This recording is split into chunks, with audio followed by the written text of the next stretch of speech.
sure how many people are with us or if anybody else is joining us today. So, like I said, I'm Catalina. I have been playing here in the SCA for probably about 17 years. I'm going to put this little guy away. Excuse me for a minute. And my persona has evolved over time. Once my husband and I got together, we came to a compromise, and that's how I ended up in Kiev in what is the period of the Kievan Rus. So as we go through this, this class is the 101 class, so just the basics. On Thursday, I'm teaching the 201 class, which gets into some more of the decoration, the jewelry, higher classes of people wearing different things. This is what you minimally would need to know just to come off as having a authentic presentation. Sorry, I promise I am not sick. The asthma and my allergies are kicking my butt. So we're gonna go ahead and get started. This is the basics. And so the first part is the overview. Can everybody see the screen? Give me a thumbs up if you can see the screen. Okay. Kievan Rus was technically a geopolitical time period. It is from the very earliest times when the Vikings or the Scandinavians came over and landed in the Slavic lands, and the two started to merge. So the 862 number at the very top of the screen is the very earliest time. Way back then, the two peoples were very separate. The trading peoples, the Vikings, may have started to adopt some of the Slavic dress in order to assimilate and sell their things, right? Make everybody more comfortable.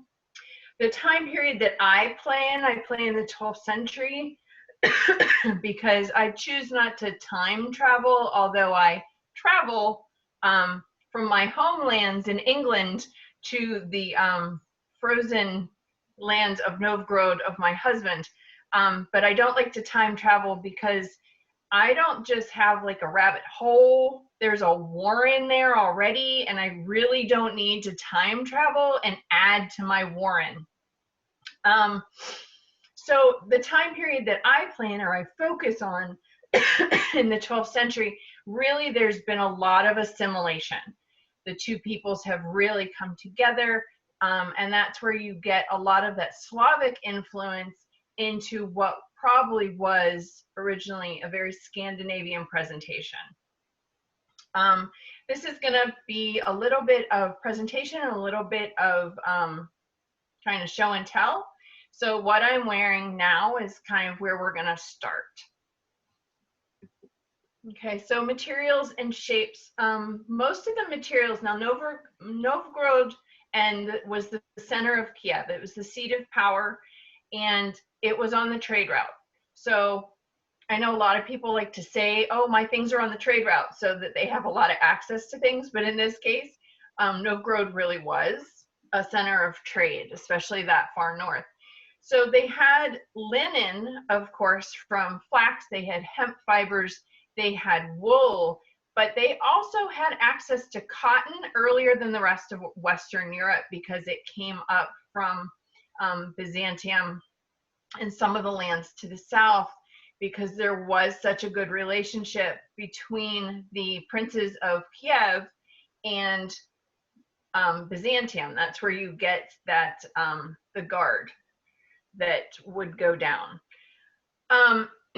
But in everyday clothing, you still saw linen and wool predominantly, and then the higher echelon folks, you'd see silk. Rus clothing, for the most part, was not particularly form-fitting.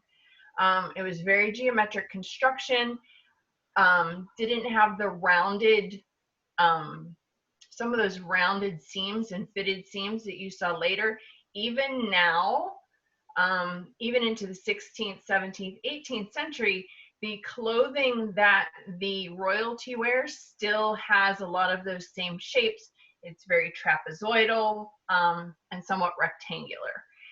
Instead of the long triangular gores that we're more familiar with from the Scandinavian finds, as well as from the Western European finds, a lot of the gores in the construction are actually rectangular or trapezoidal. So I'm not sure how well you'll be able to see this. I'm going to get up and down a lot.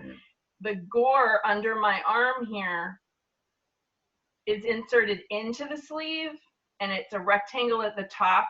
The sleeve gusset inserts into the gore, and then this gore goes all the way down in a trapezoidal fashion, as opposed to the triangle that would be inserted at the hip in some of the other constructions that we see. Class distinctions were the same in Kievan, Russia, as they were everywhere else. Of course, the lower classes would have been in unbleached or coarser grades of fabric, whether that be linen or wool, hand spun, weaving. As you went up in status, you could afford materials that were dyed, that were printed, that were brocaded, of silk, and sometimes of cotton, because cotton was considered a luxury fabric at that time. What I'm wearing right now, this is actually not white. This is just so old that it has bleached out to what looks to be white. This is my, this was one of my first underdresses that I made when I decided to do Rus. It's of natural linen. This one probably came from Joann's, and is probably that rayon linen blend. But it is held up quite nicely. It's at least 8 years old, and I wear it on a regular basis. So like I said, this is going to be a little bit of show and tell. I make my necklines not quite so big that they can get over my head. So you will see rounded necklines, you'll see slit necklines, and the slit was either in the center or it could have been to the side as well. And then annular or penannular pins were very common, the same as they were in other parts of Europe. Okay, let's get into, we're going to do women and men. The women were more complicated, so we're going to start off there. There were 5 basic layers. The base layer was your basic chemise or rubica, and that's what I basically have on right now. Then you had short overgarments, long wide-sleeved overgarments, narrow-sleeved overgarments, and then cloak-like garments that could have gone over all of the top of it. With the exception of this base layer, everything else is optional and interchangeable. You had to have your rubica, but maybe you would skip then to a long wide sleeve garment as opposed to a shorter one. So the rest of those layers could be mixed and matched. Okay, so base layers. The undergarment was always worn with a belt, even if it was underneath something else. Now, to our modern sensibilities, it's kind of uncomfortable to have a belt underneath of another garment, but it was considered indecent at that time to not have it belted. Lower class women would have worn unbleached linen and may have just worn the rubica. Upper classes generally wore this as their base layer with a second one over top. And so this is what I use as my belt. It's just an ankle woven belt. As we know, ankle looms aren't period, but they produce the same effect as a rigid heddle or a backstrap loom. Sometimes the rubica, especially the fancier ones, were embroidered with red along the collar, around the sleeves. What's interesting is that the poorer women actually would have added a strip of red cloth instead of doing the embroidery, because embroidery took time. and time was something that poorer women didn't have. So they would add the fabric as opposed to taking the time to do the fine embroidery on their undergarments. The sleeves are generally long. Now this one is not as long as they could be. You see, they only go to the middle of my hand. But in general, because of the location of this group of people, it was cold. So one, could act as a hand warmer, but two, the upper classes of people used it to show wealth. So the more wrinkles you had on your sleeves, the more fabric you could afford to waste. One of the reasons that we went Rus, so the discussion was, hey honey, what do you want to do? Well, he had an idea. He was gonna be from Kiev after the fall to the Mongols because he wanted to be a Russian conscript into the Mongolian army. Here's the thing, that happened in the 1260s. In Western Europe, in the 1200s, clothing had no shape. I am vain enough, and I will admit this, I still have a waist. I like to show my waist. So I told him he had to pick 100 years earlier, which was the 11th century where I could wear a blio, or the 14th century where I could wear a cote hardie, and I still had a waist. Little did I know I'd be wearing a lot more Rus, but at least I have a belt, and I still have a waist. But bonus, especially because we do all the camping, dresses were worn above the ground. Even the rich people, most of their dresses were above the ground, which gave a lot more freedom of movement and not a lot of stuff dragging behind me when I need to do stuff. Because inevitably with two kids, especially when they were younger, my arms were full, and picking up dresses at the same time that I was picking up children was not a thing. I'm just gonna try to keep track of time so that I don't go too fast and I don't go too slow. All right, so these are some examples, okay? The one on my far left, that is just a rubrica. Now you can see that one has a stand-up collar, which is also, it's a short one, but it is a stand-up collar that is then attached. I have some of those as well. I use them for my fancier things and when I'm not going to be overwhelmingly warm. Okay, but you can see that one is all one color. It's fairly plain. The one in the center has some added decoration. So this is gonna be that one that's probably a second rubrica because you could wear two. You could wear the one that was very plain as an undergarment like I have on, and then you could add a nicer one on top. So you can see that she has some collar decoration, she has bicep bands, and I believe that in a different picture, she also has some trim at the opening of her sleeves. And then the one on my right, the blue with the red collar. So just a different type of decoration.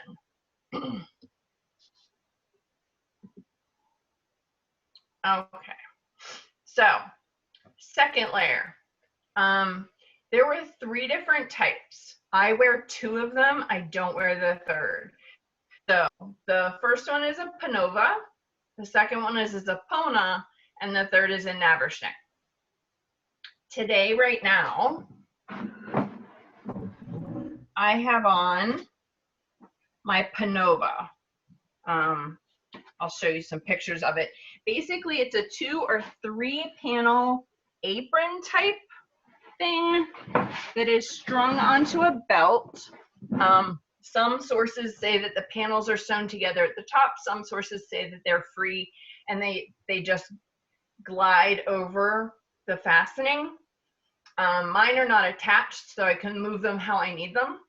I have used it as an actual apron when I have cooked for feasts. It's delightful because they move everywhere that I want them to because they're separate, so they don't get tied up on my back. The panova the artifacts tend to show that they were plaid materials Don't know why, but that's what they have found. Married women tended to wear the panova, just the apron. The reason I don't wear a zapona is because that was more like a tabard type construction.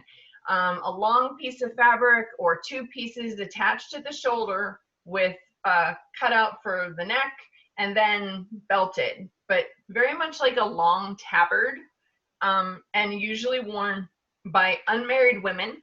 It's also an older garment than the panova. They believe that that's slightly older and was used longer. And then the third is the naversnick. Now, I am going to do a little show and tell. So I'm going to take off the panova. Some people do wear them under their naversnick. I find it to be bulky and uncomfortable, and it doesn't make a lot of sense to me if I consider this to be a utilitarian garment.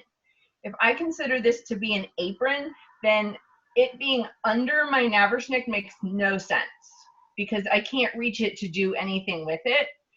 Other people consider it that it was just a modesty garment. I'm not sure if I go with that because to me, it usually served a purpose. So, okay. Then you would have, let's see. So this is a second rubrica. You can see this one is more like that center version where it's still fairly plain, but it has some decoration at the collar. And then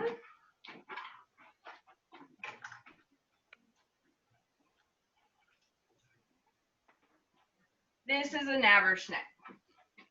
So it's a little bit wider cut through the body. The sleeves are shorter. So if you'll bear with me 1 second. This actually does go on over all the things, even my head wrap if I do this correctly.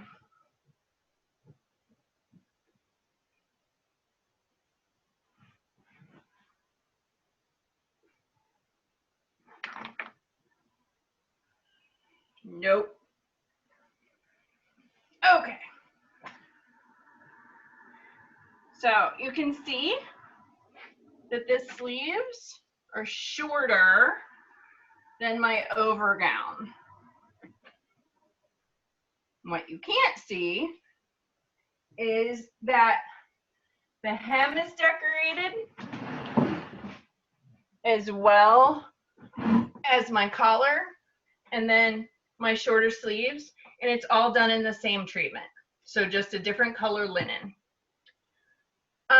Skipping ahead a little bit, Slavic women in particular always had their heads covered. And we're going to cover that as in the accessory piece.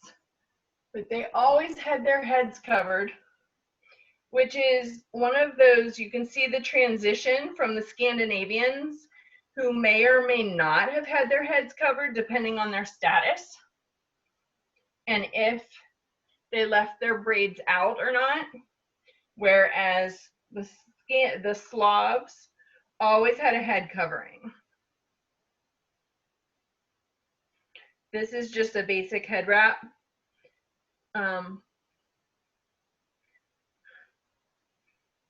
That I just keep tied. I actually am able to wash my hair a lot less when I'm in garb because my hair is always under wraps. In fact, most people don't know me without something on my head. Okay. So in this slide, you can see the panova. Mine is very much like this right here. It's 3 panels. I have 1 solid one in the back and 2 split in the front. This center one is from a museum. This is just a drawing that I found online. And then this one over here, just the line drawing. It's where I got a lot of my original resource material. It's from Mistress Sophia Rus. She does fantastic work, and it should be everybody's place to start if you're looking at doing a Rus persona, especially in the Kievan times and then starting to go into the Muscovite time. There isn't a lot of extant information prior to the 1300s. So there's a lot of extrapolation between the grave finds of the Scandinavians or the Vikings and then the finds in Novgorod, which don't start really until the 1300s. So in that in-between period where I live, there's a lot of kind of piecing things together and making some leaps. Here's the Zapona.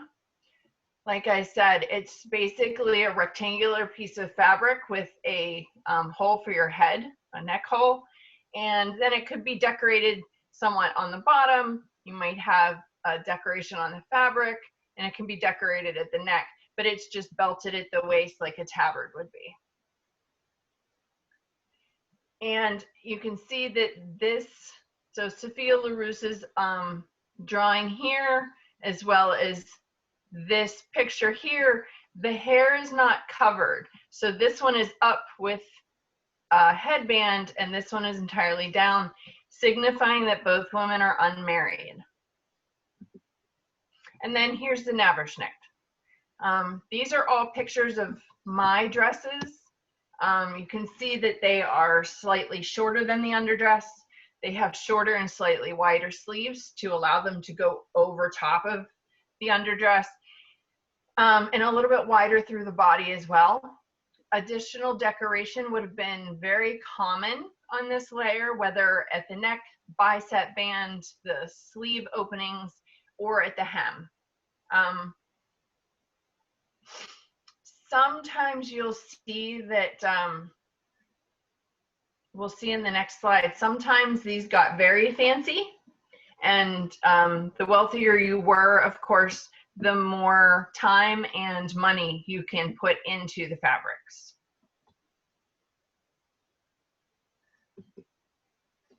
Here's where we start getting into some of the, so this is the third layer. The first two layers would have been something that you would have seen with people who were in the country, were slightly poorer, even into the townspeople. They were your two most common layers. You're not really going to see these long, wide-sleeved overgarments like the Dalmatica until you get to people who have more money. One, there wasn't really a reason to have that many layers. This is your fancy layer. It wasn't really a layer to keep warm. It was a layer to show off.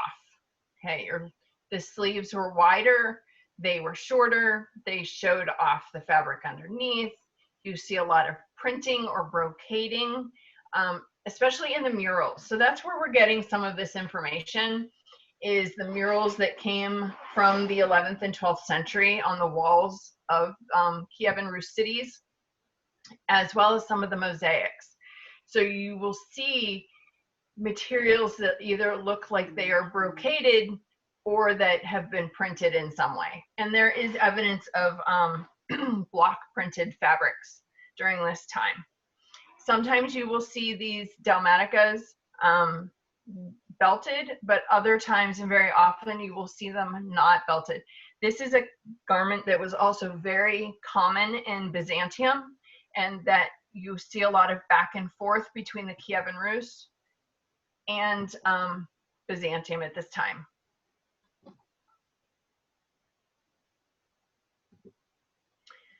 This is where we get into, so this layer, we'll call it layer 4, but like I said, layer 3 might not have been available to everybody. Layer 4 is the thing that kept you warm. So everybody would have had some type of covering like this. It might not have been fancy, but it kept you warm. So usually of wool, even if it was a lighter wool, it could have been lined with fur for the cold winters. And there is indication that there was an opening part of the way down. So what's interesting is, in the Vikings have, we know the prototypical Viking coat, right? So it's big, it has a slit all the way down, and then it crosses over and is either belted or has some type of clasp. And then in the Muscovite Rus, you again in that later period see coats that are fully open down the front, as well as the sleeves that don't actually go on the arm but actually just flop. But this in-between period, the openings on all of the coats did not go all the way down. They stopped about halfway, and then they were either tied closed or used some sort of clasp system with a loop and a toggle, or a small button and a loop, not buttonholes, but some sort of loop closure. Okay, and they called this a spita. I have two different types. So this is kind of my in-between garment. It's kind of almost shaped like a Naverschnick, but it is blanket coat wool, so it is very warm, and I wear it as a slightly fancier outer layer. Or I also have this. And this is actually upholstery wool, and this is more like the spita in this drawing and in this picture. The sleeves are very long. They're fairly narrow. They go well down over my fingertips if I don't fold them back. It does not have toggles down the center because I was making it quickly before. I don't remember exactly, but I know that I used it the year that Gulf Wars was 26 degrees one morning, and I had all the wool on and I was comfy. So it's not lined with wool. I don't need anything, or lined with fur. I don't need anything quite that warm. Okay, and then we end up with cloaks. They could be wool, they could be silk, they could be light, they could be heavy. You can see the one in this mural photo. You can see what I mean by either the printing or the brocading. Okay, and then you can see trim along the top and down. Most of these appear to be fairly rectangular and not like the cloaks that you see in Western Europe past the 13th century, which were round, and that getting into that full circle or half circle. These tend to be more rectangular. Sometimes they were directly over, they could be folded in half like a cape and then pinned in the center. They could be, as this one is, pinned at the shoulder and then leaving one arm open. They were very versatile. Mine has now been passed to a friend as they were elevated, but definitely a very versatile garment. I could use it as a cloak or a blanket. The fancier ones you will see, as you did in the 12th century in Western Europe, where there might have been a chain in between the two sides to allow it to just rest on the shoulders, but that you would have seen in the princely classes in Kiev at this time.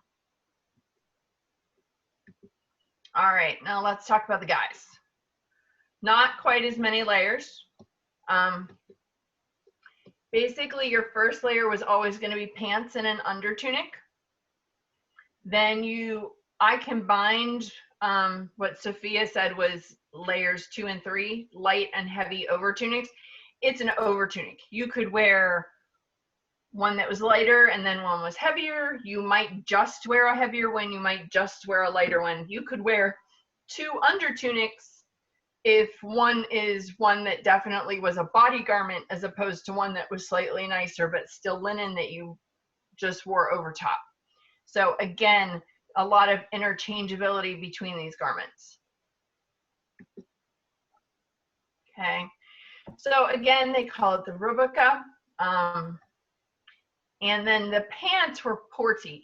So a lot of times we see the guys, the folks doing Norse with the very big baggy pants. That is not what you would have seen in Kiev during this time.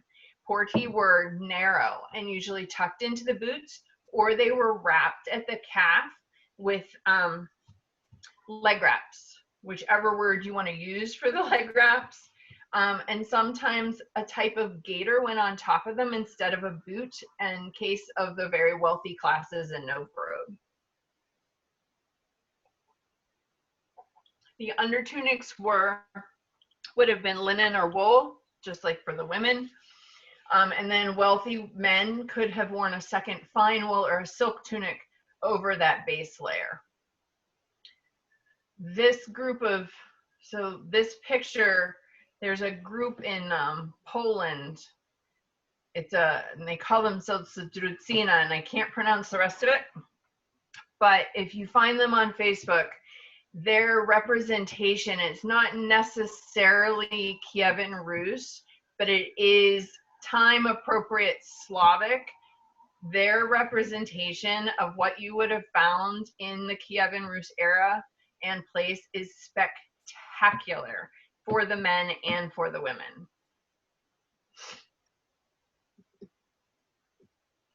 Okay, layer 2, again, this is the over tunic, whether that's a light one, as you can see in this picture of the couple, this is either printed or brocaded silk.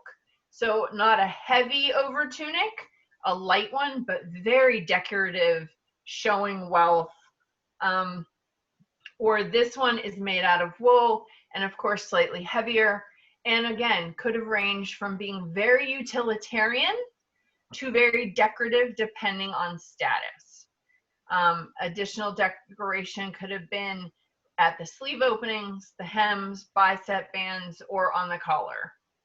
And the decoration didn't always match. To our modern sensibilities, like we like to have everything match, but it was possible that there would have been one trim on the hem and a different trim at the sleeve openings or at the collar, depending on what was available and what they liked at the time. And then again, cloaks. You can see the construction of this one a little bit better than in the pictures. Both of the construction is a little more rectangular. This one over here has some, there was another picture of it. It has some triangular construction in order to open up the bottom a little bit, but this one is very much a rectangular construction. Large clasps or fibulas either in the middle of the chest or towards the shoulder again.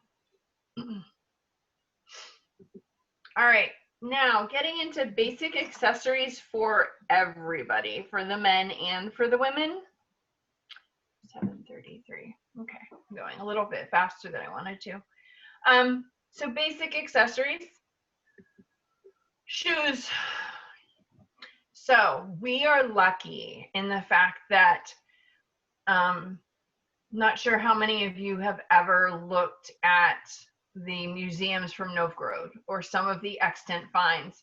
These three pictures of shoes, the boot and the tall boot, the lower boot, and then the shoe, are all finds from Novgorod, and they are leather, and they're extant, and they are perfectly preserved because the soil layers, the pH of the soil layers allowed for the leather goods to be preserved. And so the stratifications, they have dug down an incredible, I think 60 feet volume. Am I correct on that? About 60 feet? I know that it's 25 years every layer of the road. I'm not sure the actual. Okay. So there's a tremendous amount of stratification that they have. What they would do is, as the road started to sink and things started to decay, they would just build another layer and then another layer. So they've excavated it and found an incredible amount. Colored, and then they did have colored leather for the shoes. In some of the murals and the mosaics, you will find both red and yellow leathers for boots. Among the poor and in some of the rural areas, they would make shoes or stuff their shoes with bast fibers. So plant fibers, because they couldn't afford the leather or did not have the animal skins in order to make shoes themselves. So the very poor would use bast fibers. Of course, those with more wealth and had the opportunity would use leather as a preferred material. All right, and now into hats and headdresses. Just this section is exhaustive. There is more information on Rus headdresses that you could put into a 3-hour class. This is just the bare surface. Like I said, the Slavic women and then the Rus women, once they were married, they always covered their heads. This was probably the bare minimum. Though this is probably slightly earlier style, you can see most of these women do not have a large bun at the back of their head like I do today. I let my daughter borrow my caps and they have now disappeared, so I have to make new ones. But they are very similar almost to a St. Brigida cap, except they don't have that line of stitching down the center. So basically just a piece of fabric that covered the head and a band, and it was gathered in the front and gathered in the back. And that created that base layer for other things to go over. It covered the hair. Once the hair was covered for women, there was an inordinate amount of ways that you could then cover the rest of this. When it is very warm, I go like this, or when I am very casual or feeling really lazy.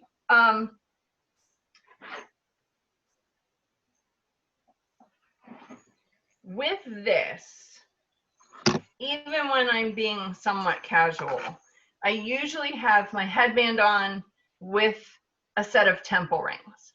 Now, like I said, the Slavic tribes assimilated with the Scandinavians. But one thing that definitely was distinctive in all the different areas where the different Slavic tribes had been were their temple rings. I do not know all of them by sight, but there's a bunch of them. This is the set that I usually wear. I'll try to get that close to the camera. You can see it's got 3 wider spaces. Sometimes they'll have 5. This one has some imprints on them. This is a style specific to Novgorod and a couple other places. This is the one that I wear the most. Another style, and forgive me, I do not remember, and since this was the basic class, I didn't go hunting for it. This is another form. It's just a spiral. There, you can see it a little bit better. They were large, they were small, they hooked onto a headband. So this was a different one. And I don't have my other ones here, but you can see in this picture with the woman in the red headband, I think these are the Radnichi temple rings. These simple circular ones were also worn by different people in different places. And then you also have, you see these over in this picture that has a lot of the different, these are sometimes called kolti. So they're slightly different in the fact that they weren't solid pieces of metal that were shaped. They were usually round, but 2 pieces attached to each other and hollow in the center. And then sometimes they were engraved or enameled with pictures on the outside. They tended to be worn by people of a higher status. But, so you can see this, the girl with the blue head wrap, she has the cap on underneath, that's this white piece under there. And then this piece here is either a headband piece like this that has been stiffened without a top, or some of them were almost like pillbox hats and they had a solid top over it. And then she would put the veil over top of that. So if I were going to do it with the headband, I would just wrap this around. Mine are always able to be tied at the back so that I can fit them on different size headdresses depending on what I'm wearing that day. So the way she has hers wrapped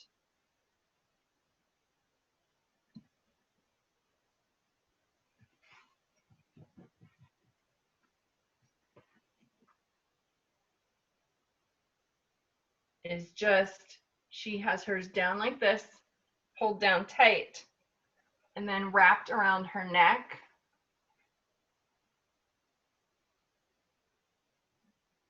This way, with then a second band around to hold it in place. The other way to do it is the way I tend to use more often, which is the woman on my far left. She has a very elaborate, because I think what I'm seeing here is one underneath. She's got one tied here and then one that's going around her head. And you can see that her stitches here are of a different color. They're not white. Sometimes they would have used red stitches because that was a color that they used a lot for decoration. So this one would come down. And this one is especially good if I'm cold, because then I'm not. But up and around, and then back down again. And then I would put the headband on top of that. But that was one thing that you definitely saw across the board, regardless of station. It's just that it might have been a plain woven band. It might have been a band stiffened with birch bark, the same that they use for writing letters and that type of material, to stiffen it, like this one. And then these are slightly different, where there's just the decorated headband with the wrap. And this is a cap, which I did not bring downstairs. I have one similar to that as well. For the winter, I also have this, which is so large because I made it too big, but it actually works. It fits over all of the things. And it's very warm. It's wool and fur, which would have been something that would have been appropriate to the time.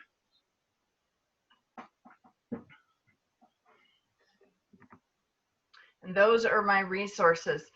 Does anybody have any questions? Oh, hold on. Let's see.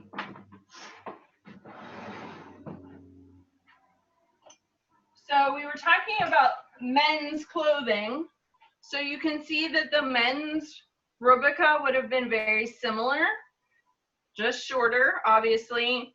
And with those same trapezoidal gores into the construction instead of a triangular gore coming from lower down. So it actually allows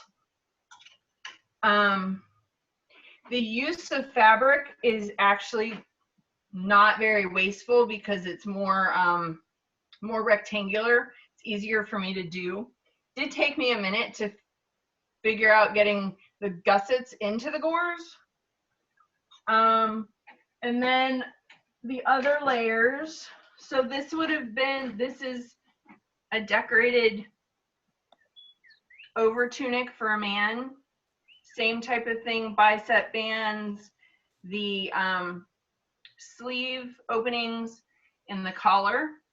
Would it be possible to see the undersleeve where you did that trapezoidal gore? Sure. Let me see. If you're done showing the slides, you could blow yourself up so we could see it better. Okay.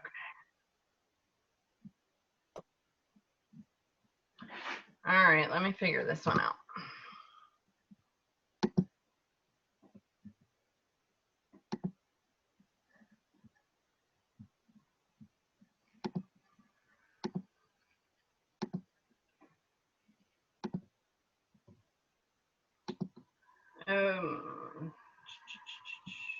Any ideas? If You you, should be able to end the screen share. Yep. Go to the top I'll of the share. screen. I There we think. go. and then if you hit the top of the screen where it says speaker view, you should, since you're the primary speaker, you should be able to blow yourself up so we Hit can see. your own. That's in your own thing. You can switch between speaker view and gallery view on your own Zoom thing individually. There I am. Okay, anyway. So let me take this off the hanger. All right.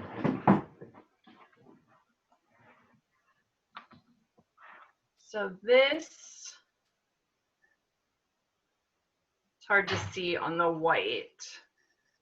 Let me see if, hold on. I have a different color one that'll work better. Or maybe, can you see this one on the blue? The problem is that there's not contrasting. So where a lot of the Norse garments were made with contrasting stitching colors, none of the Rus finds have found a contrasting stitch color. And so all of the thread is exact same color, so it's hard to see. Let's see. Here, this one, big stitches because it's blanket wool. Let's see. I'm gonna try to do this. Can you see that at all? Yes, that's much better. Okay, so let's see. So is it like a This- trapezoid? Right here, this is part of the gore. This is the gusset. So the gusset is still a square, and it gets inserted into this trapezoid that is actually one piece. It's just, so your trapezoid is like this, and then it's slit down the center for the same length as your gusset. And then you attach your gusset to your sleeve first. No. That sounds terrible, is what that sounds like. It's actually not that bad once you get used to it. But I will tell you, it's still like I look at it and then I have to look at it again and then I go on with it. But once you get used to it, it's actually not as bad. And I actually like doing the trapezoidal gusset gores better now than triangles. Because with the triangle, you always end up with the weird little amount at the top that either gets stuck into your outer seam or it never lines up right. But isn't that what you're kind of doing with that when you put the gusset in the slit in the trapezoid? You're now doing exactly the thing that drives me crazy when sticking the triangle gore in the slit. No, I actually have never had that problem because what you do is, so how I put it together is I attach the gusset to the gore first. And then do that to the sleeve. And then I attach the sleeve to the whole, and then I attach it to the sleeve and do the whole thing in one big line. So I do all the little work first instead of adding in the gusset and the gore afterwards. Because you could put the sleeve on the rectangular part of the body and then add the gusset and then add the gore. Oh yeah, don't do that. Don't do that. Never do that. No, but I'm saying, but even when you do it the way you're talking about, you've got your, you can't see me handwriting, but you've got your trapezoid, you do the little slit in the middle, and you're still sticking that triangle in the middle of that slit. So that's It's the actually thing that not drives me crazy. It is fiddly, but it's still not as bad for me as a triangular gore. And I do triangular gores with my 12th century stuff, especially the ones in the back where it's not a piece, right? And then I have to stick it up the center of the slit and then it never ends up right. And I've got this little fiddly bit on my butt. That's why I cut them in half and make an extra seam, because I'm that kind of lazy. So, so I showed you these temple rings. Now, I didn't talk a lot about the other jewelry. If you were above, like if you're in town, if you are not super poor and super rural, you're gonna have some type of jewelry on. Most people did, even if it was just a basic old-fashioned arm ring passed down, right, from grandma and the Vikings, right? You would have had an arm ring. I wear mine all around my wrist, but what they did find a lot of, and then I have a fancier one, still not the cuffs that they would have found in the Kievan Rus. They have found this is very much, I got lucky.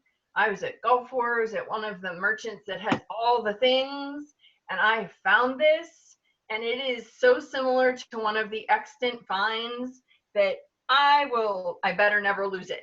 Let's just put it that way.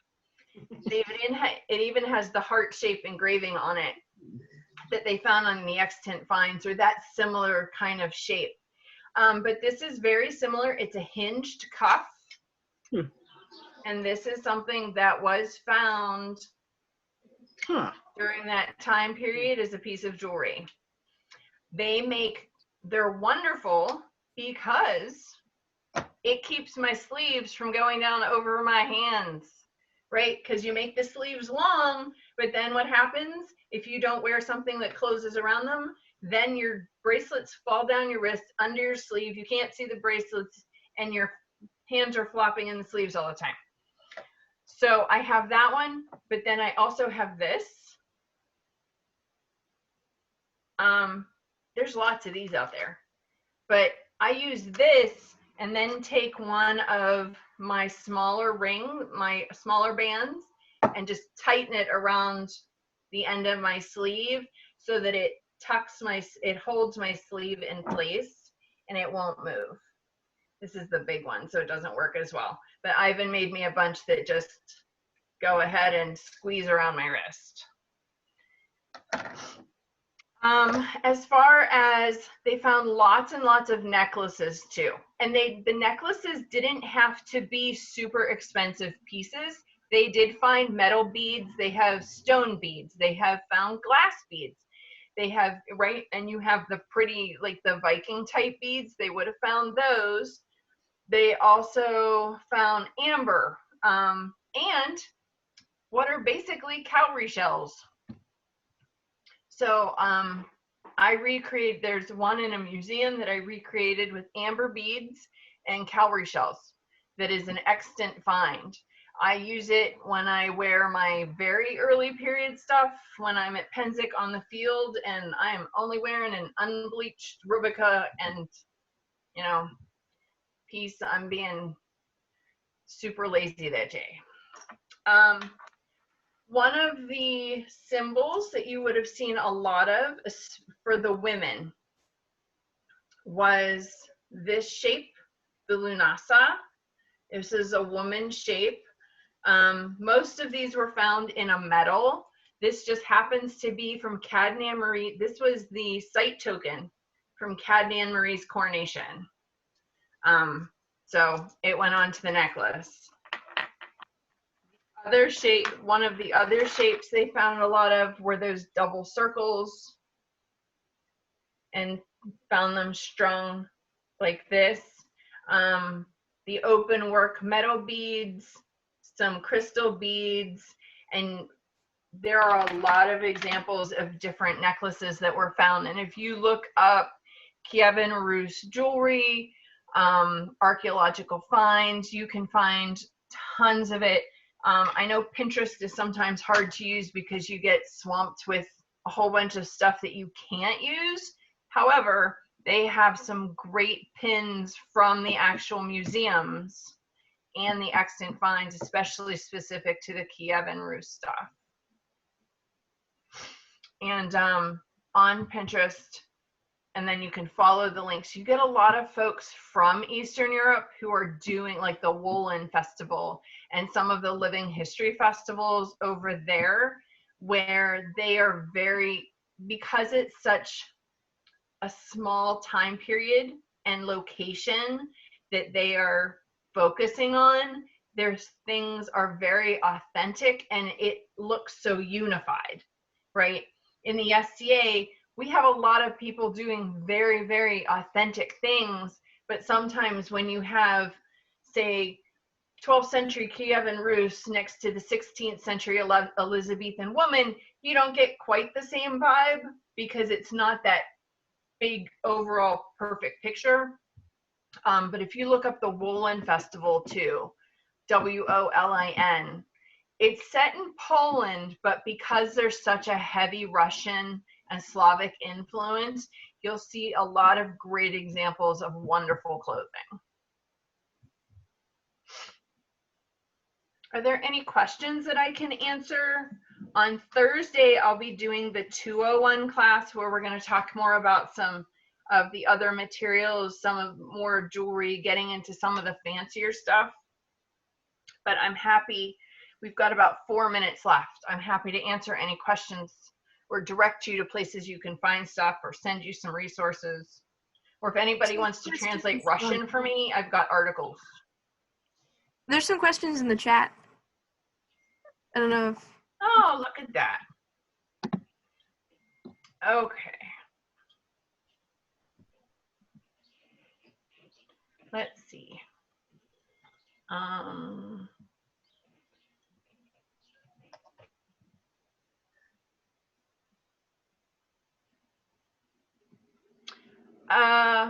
Sammy, when you said kind of like a Roman tunica, what was that in regards to? That was in regards to the women's overlayer, where it was literally just the rectangular piece and then belted. Did you see the picture once I posted it of the Zapona where it's more like a tabard? I did. So it's not quite, I do Roman stuff too. And the Roman stuff is super, super wide and then it's gathered in at the waist with a belt. The Zapona is cut only like shoulder width. Right. Just for like, yeah, just I was curious like how it related because I make garb. Right. By the time, so that, I think things got a lot more related to the Byzantines once you got past, because there's such a switch in time period from the Western Romans and then switching over to the Eastern Romans. And yes, Gwen, you're right. The Zapona, mostly unmarried women. And could I write out the name of the Polish group? Sure. Let me find it. Hold on 1 second. I only find it in my Facebook. And every time I do, I have to go through all of my likes to find it. So I am typing it now. There's an accent on this, but I don't have my accent keys set up. And I definitely can't pronounce Polish. So there you go. I know it's Drucina, and then I don't know how to pronounce the rest of it. But their stuff is wonderful, and they have a fantastic photographer who does all of their portraiture. And they also, if anybody's interested, they do some World War I and 18th century stuff as well. So they're a group that does paid, I don't want to say performances, but let's see. Interpretations. I'm sorry? Paid interpretations. Yes, but almost like demos. Right, but instead of saying, when you say performance, interpretation is the nicer living history way to say it. So the string type of temple rings, a large string. Yes. So the dangly ones, some of those that were more like the culty, I've seen those almost like very tiny chain. And then at the bottom attached to a culty, I've seen separate layers of beads. That's definitely one. If you, my Pinterest page is under Catalina Ivania. And if you go and find it, I have, so be prepared for my Warren, because there are folders inside of folders, even in my Pinterest. Just so that you know that. I don't do that at all. Good place for finding patterns. Sophia LaRousse is where I got my original patterns, and from there I've just kind of, I don't draw a lot of patterns, especially because it's mostly rectangular construction. So I don't have to draw out some of those lines that I would maybe for a code hardy or some of the things that have a curved sleeve. I'm able to mostly just draw it straight onto my fabric using the measurements that I get. But there are good diagrams on Sophia LaRousse's webpage.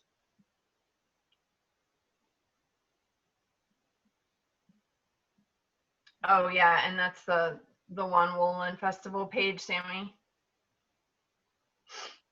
Yep, I went digging. So something I'm Yeah, kind I of do curious the same about, something I'm kind of curious about, because you mentioned the different hierarchical levels in the Rus culture. I'm wondering how they relate to how we play in the SCA.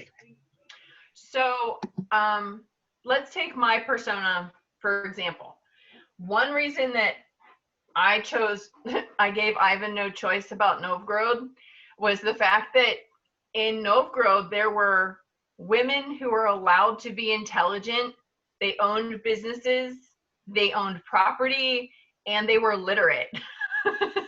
So, but our backstory was that he's part of the prince's retinue. He's part of that Drutsina. So the highest rank at that time was the princely rank, and then their family members, and then spreading out from there. So then you would have had the princely class, the noble class, and the Drutsina, and then you would have gone into the townspeople and some of those business people, and then spreading out into the country. So kind of stratified in a similar fashion, but where we have a king and a queen, they kind of had their different princes of different places. And at that time, Kiev was the powerhouse. Abby, second layer garments, linen or wool, or either one, depending on what you needed them for. I had, well, I guess it was first layer that was also wool. Valia has it now. It's really nice. It's tan wool. It's trimmed in red silk. I shrank it. It went to her. Or Ivan shrank it. I don't remember which one of us shrank it. But all of the layers could have been any of the fabrics. You wouldn't have seen silk as a base layer because that was just a little too extravagant, right? And hard to wash. So even the highest class people would have been using probably linen against the skin, or wool, because wool doesn't hold odor, and then washing it out. Wool actually, if you wear wool against your skin, even if you sweat in it, it will release the odors. Now, I don't wear wool against my skin because itchy, and I can't afford wool that is not itchy, right? That would be some really nice wool. But yeah, any of the layers can be any of the fabrics.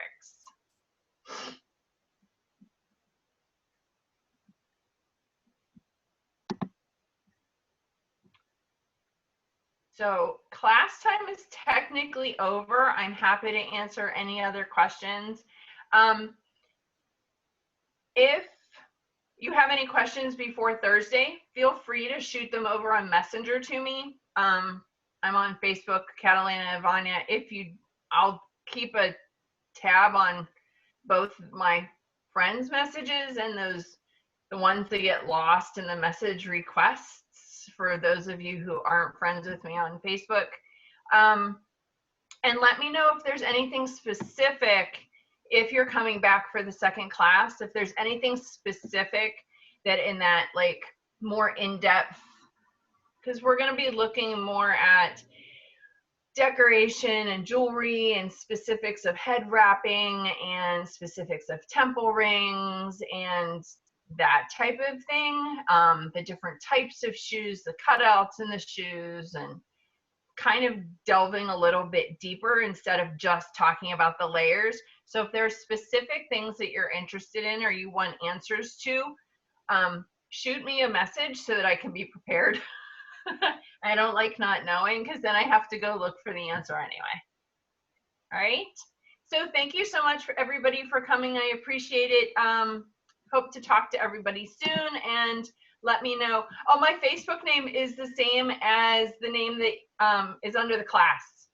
I am a teacher in real life, so everything is very, very separate. So I am Catalina Ivania everywhere. Facebook, Pinterest, my Gmail, my email account is catalinaivania@gmail. Everything is the same name on this side of life.